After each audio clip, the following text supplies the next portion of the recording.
ဒီနေ့မှာဆိုရှင် June 2025မှာတင်ယူခဲ့တဲ့မြ learning လုပ်ခဲ့တဲ့မြအရာတွေအများကြီးထဲမှာကျူအရေးကြီးဆုံးလို့ကျူထင်တဲ့အချက်၅ချက်ကိုကျူ sharing လုပ်ပေးသွားမှာဖြစ်ပါတယ်ဆိုတော့ကျူ video ချိန်တာကြီး reflection တွေပေါ်နေတယ် I don't know why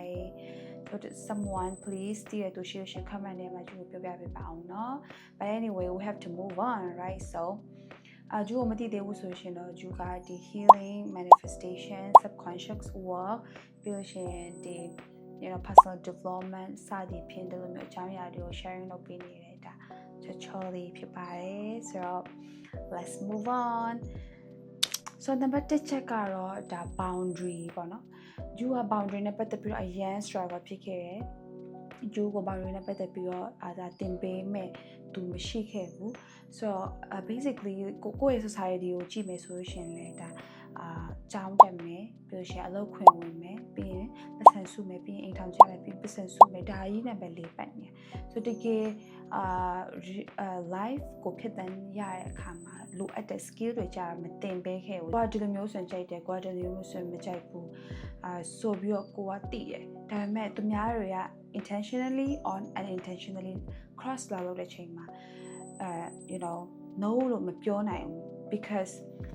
သူတို့စိတ်ဆိုးမှဆိုလို့သူတို့ကိုယ်မချစ်တော့မှဆိုပြီးတော့အဲ့လိုမျိုးစိတ်ကိုမရှိနေခဲ့ကြာလာလို့ရှိရင်ကိုမပြောတော့ဘူး because ကိုမစိတ်တဲ့အရာတွေလုပ်နေတယ်ဒါမှမဟုတ်ရှင်လဲကို compromise လုပ်တာတွေများလာတဲ့ခါမှာကိုကတဲ့မှာကိုဟာကိုလိန်တာများလာတဲ့ခါမှာမပြောတော့ဘူးအဲ့လိုနဲ့နားလည်လာခဲ့တယ် oh my god ကိုအရန်ချစ်တဲ့သူတွေစီမှာဆိုလို့ရှင်လဲဒါကိုကပြက်ပြက်တတငင်းနိုင်တဲ့စိတ်ဓာတ်မျိုးရှိမှရမယ်ဆိုပြီးတော့ဂျူနားလည်လာခဲ့ဒီအရာဆိုရှင်ဂျူတက်ဆင်ပြေတဲ့ဒါဆိုမဲ့အဆင်မပြေဘူးဆိုပြီးတော့ဂျူရဲ့ boundary ဂျူရဲ့ value ကိုဒါ boundary ထားလိုက်တယ်သူများကို compromise လုပ်တာတွေရပ်လိုက်တယ်သူများ people သူများ pleasing လုပ်တာတွေရပ်လိုက်တယ်ပေါ့နော်အဲ့လိုနဲ့ of course I have lost so many friends but you know ဒီဟာကကိုနဲ့ align မဖြစ်တဲ့သူတွေနဲ့ကွေးကွာစီရယ်ဒါပေမဲ့ကိုအတွက်တကယ်စစ်မှန်တဲ့မိတ်ဆွေကောင်းတွေဘောနော် mentor တွေဒါမှမဟုတ်ရှင် boyfriend girlfriend or something ဒါမျိုးတွေရောက်လာဖို့အခွင့်အလမ်းပဲဆိုရဲစိတ်မျိုးကျူးမှာအဲ့မှာယူနာလေသွားရတယ်ပေါ့နော်ဆိုတော့ပထမဦးဆုံးက boundary ထားရမယ်လုံးဝ even to your boyfriend or girlfriend okay so the main ချက်ကတော့ I stop being a good girl what I mean by that is ဒီလိုမျိုးပြောပြီးတော့သူများပုံမဲ့ဆက်ကြံကြောက်ရမယ်လို့ပြောချင်တာမဟုတ်ပါဘူးပြောချင်တာပါလေဆိုလို့ရှင်ကို boundary cross လာလို့တဲ့ချိန်မှာဆိုလို့ရှင်လဲ oh okay it's okay ဆိုပြီးတော့you know ပြောနိုင်မယ်ဆိုရှင်ကိုပဲနားတယ် the same way ကိုယ့်ရဲ့တငယ်ချင်းကကို promise ပေးရဒါပေမဲ့ like they don't keep it ဒါဆိုရှင်လဲjust say it's not okay for me something like that you know you don't always have to say oh it's okay I forgive you don't worry about it ဒါဆိုရှင်ကိုပဲနားတယ်ဒီလားပြီးလို့ရှိရင်ဒါတကယ်ချင်း relationship တွေမှာပဲပြောတာမဟုတ်ဘူး even to romantic relationship ဒါကအရင်အရေးကြီးကျူအရင် struggle ဖြစ်ခဲ့ရတယ် because ကိုချစ်တာကိုတဲ့မလားကိုပေးစချင်တာလေးကိုချစ်တာဆိုတော့အရာအားလုံးနားလေပေးစင်ကြ I'm a cancer girl okay I love people I love love so ကို boyfriend that promise me keep position I was like oh it's okay I forgive you don't worry about it or something like that but eventually I find myself that you know I'm losing myself and alone juga I stop being a good girl it doesn't mean that you have to root to people number 3ချက်ကတော့ feminine energy ကျိုး2025မှာဒီ feminine energy ကောင်းကောင်းလေ့လာတဲ့ချိန်မှာဒီ feminine energy masculine energy ကအရန်ကိုအရေးကြီးရယ် but society ကမတင်ပေးခဲ့ဘူးကျောင်းမှာလည်းမတင်ပေးခဲ့ဘူးပေါ့နော်ဆိုတော့ဒါမဲ့ဒါအရန်ကိုအရေးကြီးတဲ့အရာတစ်ခုလို့ကျူးမြင်ပါတယ်ဆိုတော့လူတိုင်းမှာ feminine energy ရှိရယ် masculine energy ရှိရယ် feminine energy က playful ဖြစ်တယ်ပြီးလို့ရှိရင် relax ဖြစ်တယ် creative idea တွေရှိရယ်ပြီးလို့ရှိရင်တဲ့မလားသူက receive လုပ်နိုင်တဲ့စွမ်းရည်တွေရှိရယ် masculine energy ကကျတော့အဲ့ creative idea တွေကိုသူက action ယူပေးတယ် problem တွေကို solving လုပ်ပေးတယ် lead လုပ်ပေးတယ် provide လုပ်ပေးတယ်ဒါမျိုးပေါ့နော်ဆိုတော့မိန်းကလေးတွေမှာဆိုရှင်ကိုယ့် basically feminine energy ပုံများတာပေါ့နော်ဒါပေမဲ့ကိုယ့်ရဲ့ feminine energy က block ဖြစ်တဲ့ချိန်မှာဘယ်လိုမျိုးမိန်းကလေးတွေအနေနဲ့လှုပ်တက်လဲဆိုရင်အရာရာကို chase လုပ်ချင်တာ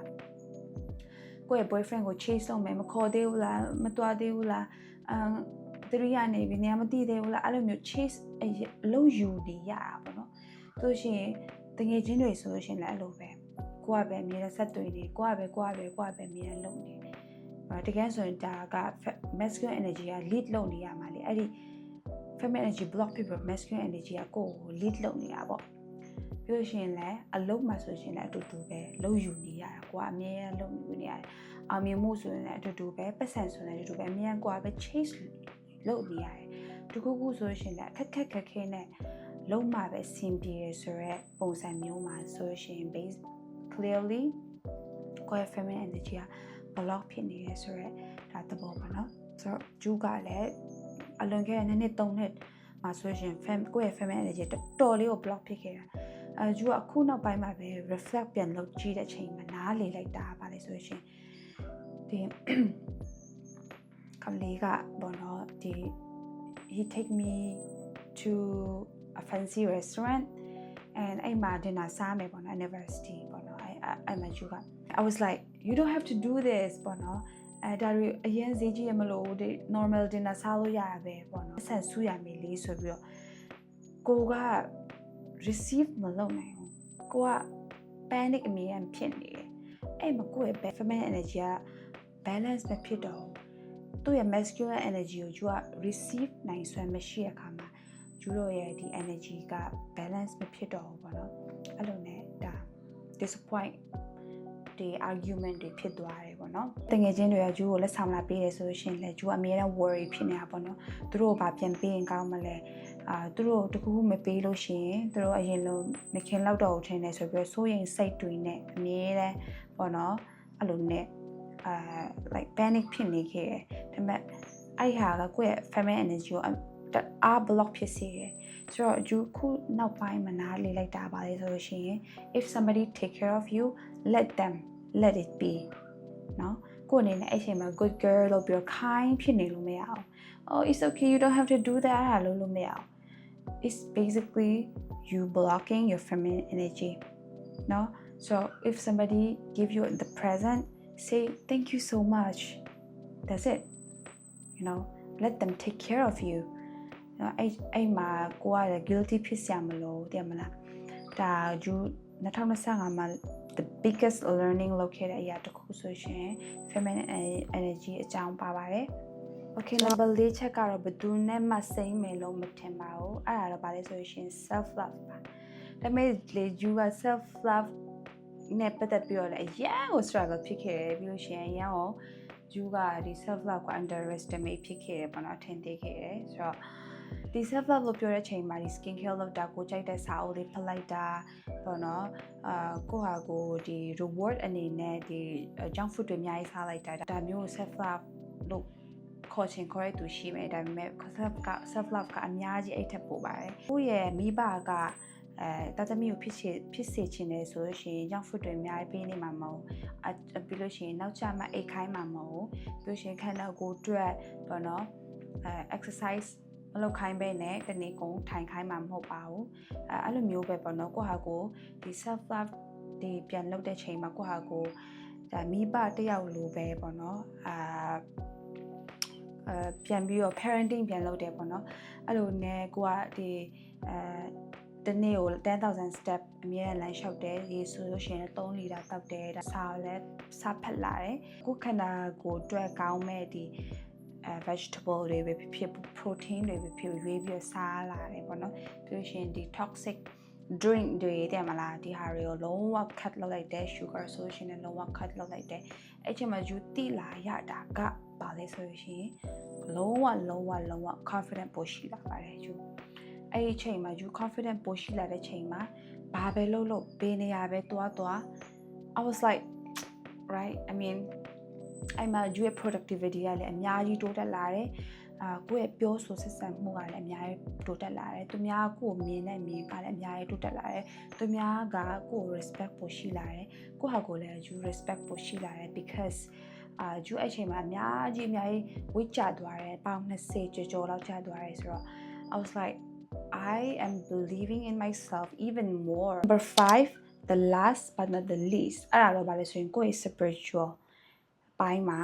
အားစိတ်ထုတ်တာပေါ့နော်အားစိတ်ထုတ်တာ well effort ထုတ်တာကိုယ့်ရဲ့ spiritual ကိုအာယုံပိုစိုက်တာပေါ့နော်ဒီ2025မှာဒီကိုယ့်ရဲ့ spiritual အပိုင်းမှာပိုပြီးအာယုံစိုက်လာတဲ့အချိန်မှာအများကြီး peaceful ဖြစ်ခဲ့တယ်ဂျူးတပတ်ကိုဖះเจ้าတွေပြန်သွားတယ်လူငယ်အစီအစဉ်တွေမှာပြန်ပြီးတော့ပါဝင်မှုတွေလုပ်တယ်ပြီးရင်Bible ဖတ်တယ်ညတိုင်းပေါ့နော်ပြီးရင်အစာရှောင်ဆူတောင်းတဲ့ဒါမျိုးကျူးပြန်လုပ်တဲ့ချိန်မှာဘယ်ပြောမလဲကိုယ့်ရဲ့စိတ်ကပိုပြီးတော့ပေါ့ပါလာတယ်ကျူးဒီ spiritual ဘိုင်းမှာအာယုံစိတ်လာတဲ့အခါမှာကိုယ့် feminine energy ကလည်း heal ဖြစ်လာတယ်လို့ခံစားရတယ် because ကျူးက let go လုတ်လာနိုင်တယ် surrender လုတ်လာနိုင်တယ်အမြဲတမ်း worry panic ဖြစ်မနေတော့ဘူးပိုပြီးတော့ calm ဖြစ်လာတယ်အဲ့ခါကျတော့ကိုယ့်ရဲ့ energy ကလည်း balance ပိုဖြစ်လာတယ်လို့ခံစားရတယ်ပိုပြီးတော့ peaceful ဖြစ်လာတယ်ပေါ့နော်ပြီးရှင်တကယ်လို့အဆင်မပြေမှုတွေရှိတယ်ဆိုရင်လည်းဒါကိုကြော်လွှားဖို့ခွန်အားတွေရရှိလာတယ်ဆိုတော့ဒီဟာတွေကကြတော့ဂျူး2025မှာလုပ်ခဲ့တဲ့မြပေါ့နော် learn လုပ်ခဲ့တဲ့မြမှာဂျူးအတွက်တကယ်ကိုအရေးကြီးပြီးတော့ဂျူးရဲ့အမြင်တွေအများကြီးပြောင်းလဲစေခဲ့တဲ့အချက်၅ချက်ပဲဖြစ်ပါတယ်ကိုကတော့2025မှာလည်းလုပ်ခဲ့တဲ့အရာတစ်ခုဆိုရှင်ဘာဖြစ်မလဲခမမရေးပေးခဲ့ပါအောင်เนาะဒီလိုမျိုးအဆုံးထိကြည့်ပေးတဲ့အတွက်ကြောင့်မို့လို့လည်းကျေးဇူးတင်ပါတယ်နောက်ဗီဒီယိုတွေမှာပြန်တွေ့ပါမယ်เนาะ